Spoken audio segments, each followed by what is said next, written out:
I guess we shouldn't be surprised because in the last 24, 48 hours, there have been quite a few stories that have not gotten a ton of coverage in the mainstream media. As former White House Press Secretary Ari Fleischer said, bias is often found in stories the press does not cover.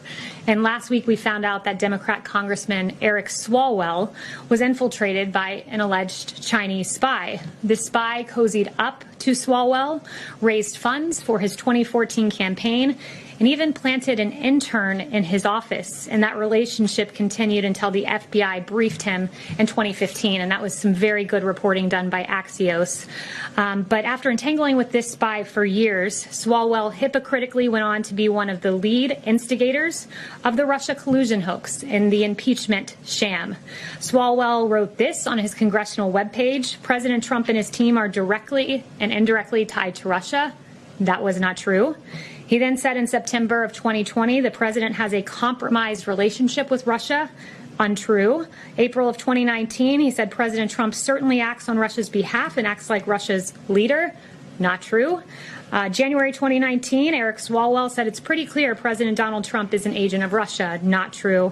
And Swalwell shamelessly claimed Donald Trump Jr. and Jared Kushner had an eagerness and a willingness to work with the Russians during the 2016 election. Again, it was false. In 2019, he falsely claimed this yet again when inquired about collusion by a reporter. And these baseless attacks were false, yet covered breathlessly by the media. There was no coverage, however, of Swalwell being the one implicated with not Russia, but China. In fact, the New York Times website, as of this morning, had not one result for Eric Swalwell's ties to Chinese spies. Not one result. And when the Swalwell story broke, guess how many minutes of coverage it got on ABC, NBC, MSNBC, and CBS? 0. CNN devoted 3 minutes and 16 seconds to it. However, it was covered on Fox. Interesting pre-election and post-election coverage, too, on the Hunter Biden scandal, which was not covered at all by many outlets in the lead up to the election. In fact, on October 15th, you had a New York Times headline that said, Trump said to be warned that he was being given Russian disinformation over Hunter Biden. Now, December 10th, just a few months later, New York Times headline, investigation of Hunter Biden is likely to hang over Biden as he takes office. Washington Post on October 16th, the headline read, the truth behind the Hunter Biden non-scandal. Now you have the Washington Post headline that says this, Hunter Biden tax probe examining Chinese business deals.